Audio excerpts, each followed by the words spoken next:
And billing experts. एक बार फिर से नए वीडियो में आप सबका हार्दिक स्वागत करता हूं।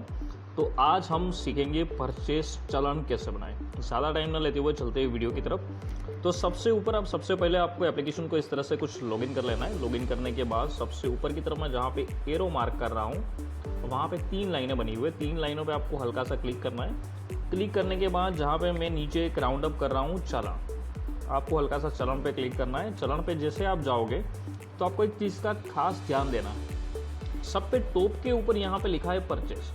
अगर आप परचेस का जो है, अगर आप बिल बना रहे हैं, परचेस चलान बना रहे हैं, तो यहाँ पे परचेस लिखा हुआ आना चाहिए। अगर आप सेल्स का बना रहे हैं तो इसको हल्का सा क्लिक करेंगे तो ये हो जाएगा सेल्स। तो ये चीज़ का खास ध्यान रखें कि आप परचेस बिल बना रहे हो तो ऊपर परचेस लिखा हुआ आना चाहिए, बराबर। उसके बाद सबसे नीचे की तरफ आपको आ जाना है। सबसे नीचे की तरफ यहाँ पे मैं जहाँ पे मार्क कर रहा हूँ वहाँ पे प्लस की निशानी है।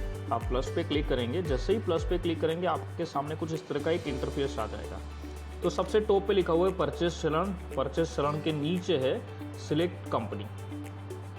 तो यहाँ पे आपको सिलेक्ट कंपनी कर लेना है। कंपनी को हल्का सा क्लिक करेंगे आप, तो यहाँ पे आपको सारी कंपनियाँ शो हो जाएगी जो आपने ऑलरेडी ऐड करके रखी होगी। उसका भी वीडियो मैंने ऑलरेडी बना के रखा है, मैं डिस्क्रिप्शन चैनल के लिंक के अंदर मेंशन कर दूंगा, वहाँ पे जाके वीडियो देख सकते हैं, या तो फिर आप हमारी एंड स्क्रीन पे देख कर चेक कर सकते हैं। अदरवाइज एक चीज़ और मैं बता देता हूँ। सपोज मान लीजिए कि आपने डायरेक्ट गुजरात पेस्टिसाइड से माल खरीदा है, तो मैं यहाँ पे मार्क कर रहा हूँ गुजरात पेस्टिसाइड्स। उस पर हल्का सा आपको क्लिक करना है।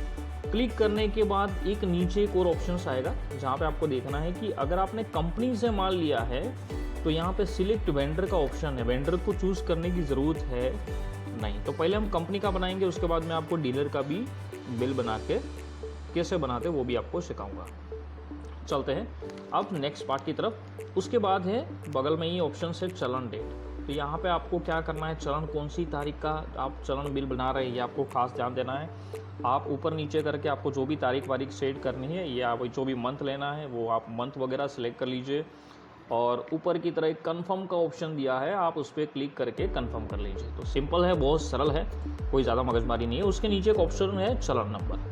तो चलन नंबर हम मान लेते हैं कि 5, 6, 7, 8 एक चलन नंबर हमने ले लिया। जो भी चलन आपको कंपनी की तरफ से मिला होगा, जो कच्चा बिल जो पर चलन का होगा उसमें मेंशन होगा। इनवॉइस नंबर हम जिसे बोलते हैं वो आपको मेंशन कर देना है। उसके नीचे है एड प्रोडक्ट का ऑप्शन है, देखिए ये रहा।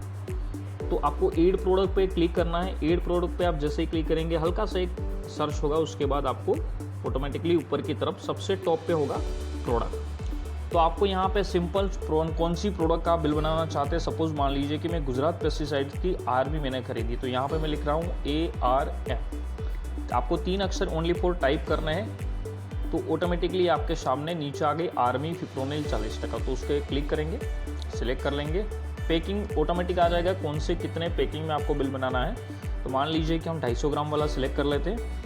अब सबसे शॉर्टकट तरीका मैं बताता हूँ। अगर आप क्वांटिटी अगर आप डायरेक्ट डालना चाहते हैं तो ये 0 को आप हटा के आप डायरेक्ट भी यहाँ पे मेंशन कर सकते हैं। जैसे कि मान लीजिए 50 क्वांटिटी यहाँ पे मैंने डाल दी है। और एक खास और चीज़ का ध्यान रखें, अगर आपको प्राइस बढ़ानी है तो ये प्लस की निशानी है। अगर आपको कम करना है तो आप यहाँ पे कर सकते हैं क्लिक माइनस। तो ये प्लस पे क्लिक करोगे तो बढ़ेगी और माइनस पे क्लिक करोगे तो कम हो जाएगी। उसके बाद मान लीजिए कि हमें प्राइस यहाँ पे आपको कौन सी डालनी है, तो खास इस बात का ध्यान रखिए कि जो भी आपने पैकिंग सिलेक्ट करा हुआ है उस पैकिंग की प्राइस यहाँ पे डालनी है। मान लीजिए कि 250 ग्राम का भाव है आपने 200 रुपये, 200 रुपये में लिया तो हमने यहाँ पे डाल दिए 200 रुपये। अब अगर आप एक चीज़ का खास ध्यान रखिए कि अगर आपको बैच वाइज इसका बिल बनाना है कि मेरा कौन सा बैच वाइज मुझे बनाना है, तो जब भी आप बैच नंबर वाला यहाँ पे आप बैच मैनेज करेंगे तो आपको मैन्युफैक्चरिंग और एक्सपायरी ये दोनों आपको मैंडेटरी सिलेक्ट कर लेना है। अगर आप नहीं करना चाहते तो आप बाद में भी कर सकते हैं। तो आगे की तरफ चलते हैं। बैच नंबर अगर जो भी आपका डालना चाहते हैं आप डाल दीजिए। उसके नीचे मैन्युफैक्चरिंग पे हल्का सा क्लिक करेंगे तो इस तरह का कुछ आपको दिख जाएगा। तारीख वारीख जो भी सेट करनी है, मंथ जो भी सेट करना है, साल जो भी आपको सेट करना है। एंड ऊपर कंफर्म है, आप इस कंफर्म पे क्लिक कर लीजिए, हल्का सा सिलेक्ट हो जाएगी। उसी तरह से एक्सपायरी कैसे सिलेक्ट करते हैं, एक्सपायरी भी सेम उसी तरह से आपको फॉलो कर लेना है। यहाँ पे ऊपर कंफर्म है, कंफर्म पे क्लिक करेंगे, सिलेक्ट हो जाएगी। उसके बाद नीचे अमाउंट ऑटोमेटिकली सॉफ्टवेयर काउंटिंग करके आपको ऑटोमेटिकली दे देगा। 10,000 रुपीज़ यहाँ पे ऑलरेडी अमाउंट आ गई है। अब नीचे जीएसटी की जहाँ तक बात है तो जीएसटी पे आपको क्लिक कर लेना है। जीएसटी आपका जितना % आपको लगाना है या फिर ऑलरेडी वो प्रोडक्ट में लगता है, आप आपके हिसाब से अनुरूप सिलेक्ट कर सकते हैं। 5%, 12%, 18% सिलेक्ट कर लीजिए। अगर नहीं लगाना है तो आप 0 पे क्लिक कर सकते हैं। उसके बाद नीचे अमाउंट आ जाएगी, नेट अमाउंट। उसके नीचे 2 ऑप्शंस और है आपको, यहाँ पे सेव एंड न्यू है एंड दूसरा जो ऑप्शन है ऐड है। तो हम जो चले जाएंगे वो ऐड वाले ऑप्शंस में क्लिक कर लेंगे। तो यहाँ पे हमने कर लेते हैं, क्लिक कर लेते हैं ऐड पे। जैसे ही क्लिक करेंगे सबसे ऊपर आपको ये ध्यान देना है, खास ध्यान देना है कि आपका जो बिल है वो आप कैसे बनाना चाहते हैं। आपने माल जो लिया है उधार में लिया है तो डेबिट रखे। अगर आपने कैश में लिया है तो उसके सामने जो बटन है उसको हल्का सा क्लिक करके चालू कर दे तो हो जाएगा कैश। अगर उधार में बनाना चाहते हैं तो डेबिट। ये करने के बाद आपको लास्ट में एक और चीज़ का ध्यान रखना है। यहाँ पे आपको पेड वाला ऑप्शन दिख रहा होगा। अगर आपने पेमेंट कर दिया है तो पेड रखिए, अगर आपको पेमेंट करना है तो टू पे कर ले। अगर बिल के अंदर ये पेमेंट ऑलरेडी में हो गया है तो आप पेड इन बिल कर ले, बराबर। तो ये आपके अनुरूप आप ऑप्शन चूज कर सकते हैं। लास्ट में नीचे सबसे है सबमिट चालान, तो आप हल्का सा खाली क्लिक करें, सबमिट चालान पे क्लिक करेंगे, आपका बिल यहाँ पे ऑटोमेटिकली बन के रेडी हो जाएगा।